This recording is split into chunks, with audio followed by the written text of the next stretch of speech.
These practices and these teachings are about nothing. They're about nothing. You get nothing out of it. And when people say that, I mean, I've heard that said about Zen and about the practice. Zen is about nothing. This practice is about nothing. You get nothing out of this. People hear the word nothing as empty. They hear the word nothing as the absence of anything. And this is a misunderstanding. That's why my teacher friend in Australia, Sailor Bob, one of his favorite sayings is, if you don't think about it, is there anything wrong with right now? If you don't think about it, is there anything wrong with right now? What does he mean by that? What does that mean? Well, if you don't think about it, what's happening? Yeah, is there anything wrong with that? How can there be anything wrong with that? Right? So the nothing that's there, if you don't think about it, is that nothing, empty, void, nihilism. Yeah, is that what the nothing is? If you don't think about it. The nothing that we're talking about, the nothing that we're referring to is everything. The nothing that we're referring to is everything, right, before it happens. Or, right, the nothing is everything before it happens, right? So the nothing is the energetic potential for everything. It's not empty, right? This is important for you to understand, because if you don't understand this, the misunderstanding will mislead you, and you'll be trying to experience something that's impossible to experience, right? The only thing that's possible to experience in terms of nothing is that which has no form. But that nothing that has no form is something. This is paradoxical, right? It's something and nothing at the same time. We're used to seeing the something aspect of it. That's called form, right? We're used to seeing the something aspect of it. But the nothing aspect of it is always there. It has to be there in order for the something aspect of it to show up, right? What shows up in form has to come from something, and where it comes from is nothing, but the nothing that it comes from is all possibilities. You see what I'm saying? So nothing is actually bigger than the something that you're speaking of. It's all possibilities. The something that is showing up is one possibility out of all possibilities. So this is an important thing for you to understand. It's like, that's why I talk about the fact that whenever you hear sound, you're also hearing silence. Because without silence, there can be no sound, right? There has to be silence, right? Whenever you see form, right, there has to be no form. There has to be emptiness in order for the form to exist. In order for the form to exist, there has to be the consciousness that is the unformed source of the form. You got that? In order for the form to exist, there has to be the consciousness, which is formless, having taken the form of what's appearing. That's why I say all there is consciousness, because consciousness is everything that you see before it was that.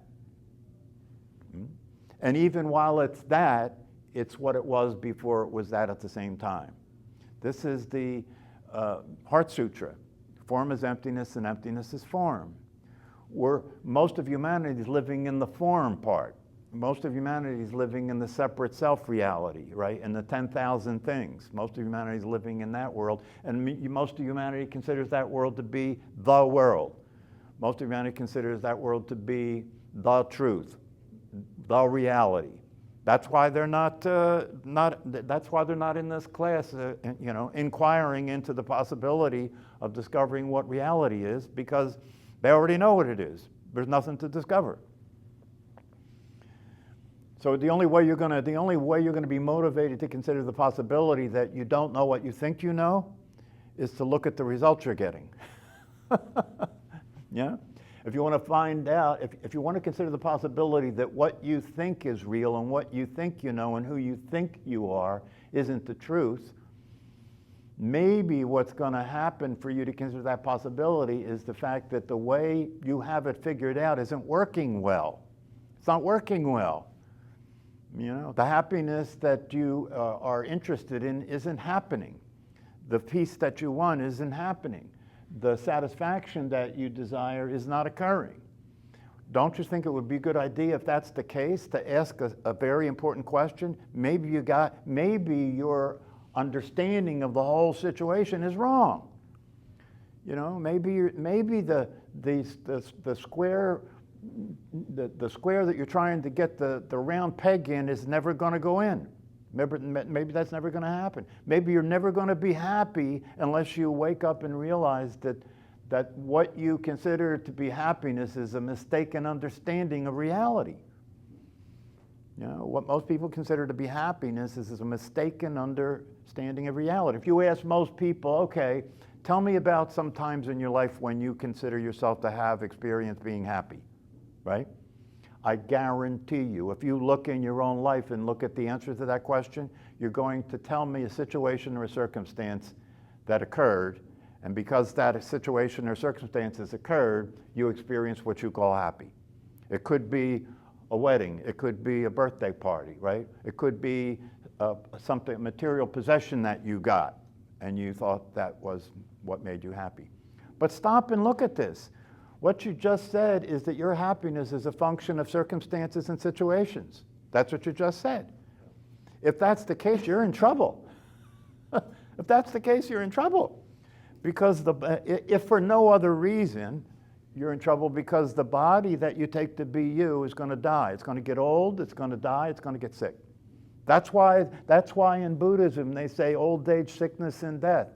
They say that because they want to tell you you're not going to get around these experiences. And these experiences are going to be much worse than the ones you're having now because things aren't the way you want them to be. They're going to be much worse. It's going to hurt physically. It's going to hurt emotionally. It's going to hurt psychologically for that to be the case.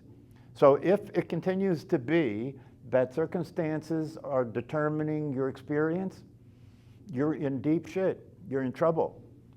And this is something you have to allow yourself to see in order for you to start to look and see, did I miss something? Did I miss something? Maybe my understanding of this whole situation is a mistake. Maybe I need to slow down and stop and backtrack and look and see, wait a minute, what do I take to be true? What do I take to be true? Okay, I take this body to be me. Well, if I take that to be me, that's going to cause some suffering. I take the concept that I was given about my identity in terms of I am my personality, I take that to be me. But if that's true, that's going to produce a lot of suffering because that personality that I take myself to be experiences a lot of upset, a lot of dissatisfaction, a lot of conflict, a lot of resistance, right, to what's happening in the world, right? So if I take myself to be the personality, the self-concept, and if I take myself to be the body, that's a hell realm. That's a hell realm. That's what the Buddhists are talking about when they say most human beings are hungry ghosts. That's a hell realm. If you take yourself to be something that doesn't exist, that makes you a ghost. And if you're never going to be satisfied in the form you're in, that makes you hungry, right? So then the question becomes, is that all there is? Is that the truth? It's a truth. It's a truth that that's the case. If that's the case, then it's true that life sucks and then you die, which is the attitude and the perception that most people have. Oh, I know that between now and the time shit gets bad, we'll just buy more stuff and party and do some drugs and get high and, live it up before the shit hits. That's how a lot of people are living their life, right? I want to get as much as I can before this is over, whether it's money, pleasure, whatever it is, right? So that's the game that people are playing. But it doesn't really work because no matter how much money you have, no matter how high you get, no matter how many possessions you own, when the shit hits the fan, none of that's going to make any difference. It's still going to be terrible. And it's terrible even while you have all those things because you're worried about losing them, right? And you don't feel satisfied yet, so you have to worry about getting more, right? Why would somebody that has more money than anybody else in the world want more? Right? The richest man in the world has demonstrated recently very clearly that he wants more, hasn't he? Hasn't he? Yeah, I got all the money now. If I can manipulate the person that's going to be the most powerful person in the world, then I can get more money than I have, right? So how satisfied can that person be if they're the richest person in the world and they're not satisfied? They're still trying to get more, right? So you don't have to become the richest person, or we don't have to go through all of what it takes to be the richest person in the world to find out the truth. All you have to do is look at the model. Look at what's happening to the person that is the richest person in the world. Yeah. Anytime you move your attention away from thinking and be what you are, which is the awareness of what's happening, instead of your thoughts about it, then you experience a clearing. Then you experience an opening. Then you experience a gateway. Then you experience a portal to freedom. Then you experience the possibility that this experience you're having, be it only momentarily, is the truth. It's the truth. The interpretation you're making of that is different from the interpretation everybody else on the planet's making of that. So how can that be the truth when you have 8 billion different worlds? The newborn infant is pure awareness, but they have a time bomb in their spinal cord. Right? Because they got DNA, right? They inherited the ignorance. It's a time bomb, right? It's the DNA. And as that time bomb starts to explode, as that DNA starts to manifest itself, right? How does it manifest itself? It manifests itself in your brain being programmed and conditioned consistent with what happened before. That's your DNA. And then it gets reinforced by what's happening now, right? So you end up with the idea that, oh, this is reality, this is the world, this is me, right? Yeah. So that's the appearance. That's the way things happen mechanically and automatically and naturally. It's also natural. It's also natural. If we didn't have, if you had no limit to time, if there was no limit to time, in other words, if you weren't going to die and you were just going to, stay in this existence forever, right? Then your waking up would be an inevitability. There's no other possibility, right? The problem is that you're not going to live forever. You're not going to live long enough for that to happen. So you got to accelerate it now. You got to accelerate the process now if you want to wake up in this life. Because the way this game is set up, God has done humanity a favor. He said, look, I'll extend the time. So now people can live longer. You have more time to get your shit together.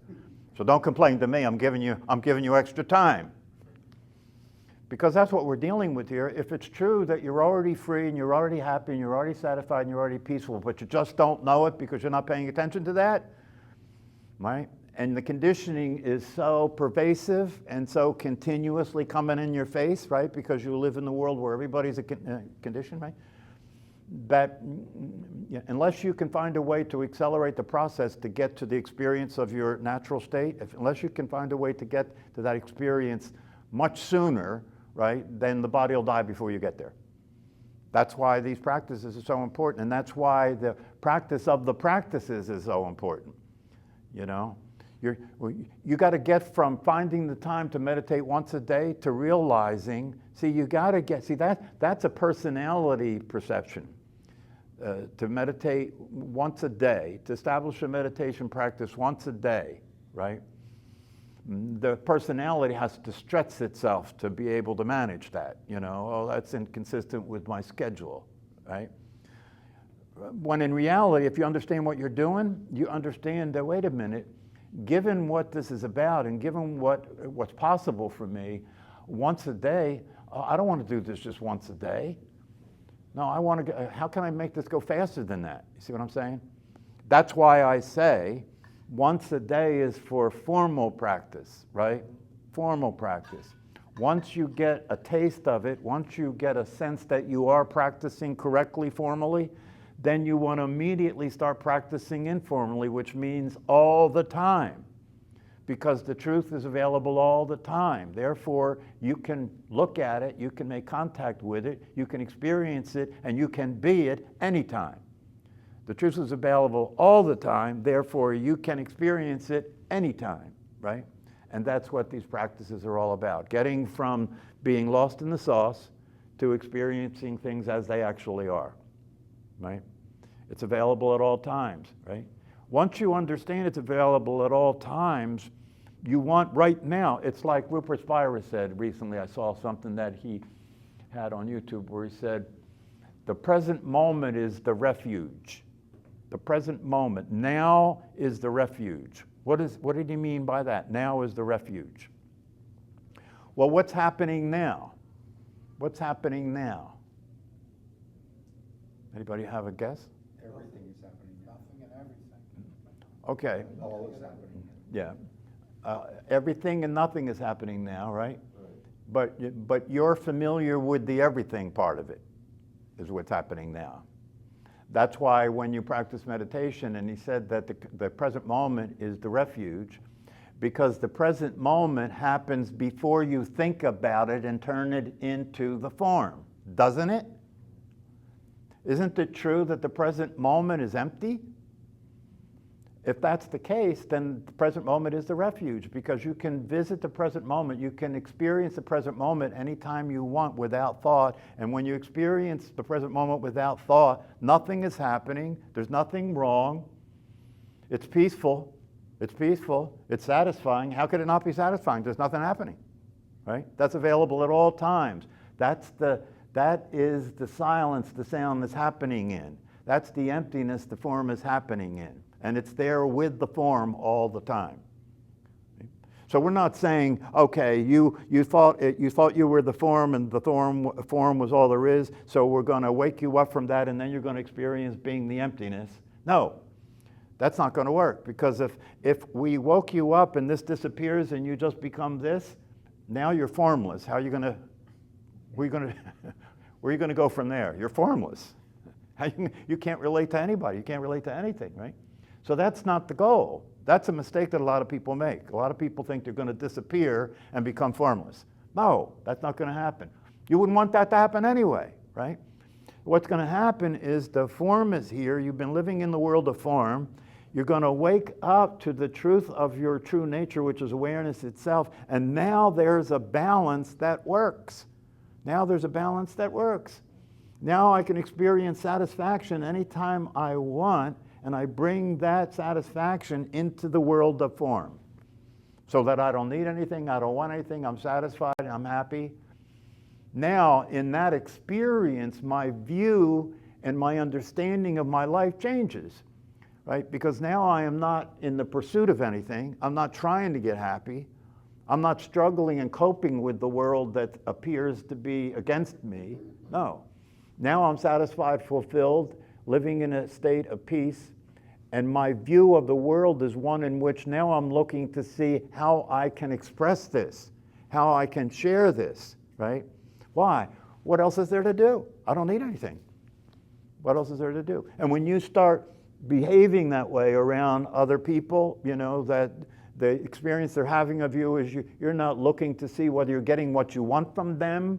No, but you're looking to see what they need and being willing to produce that for them. That's love. You become an expression of love. That's love.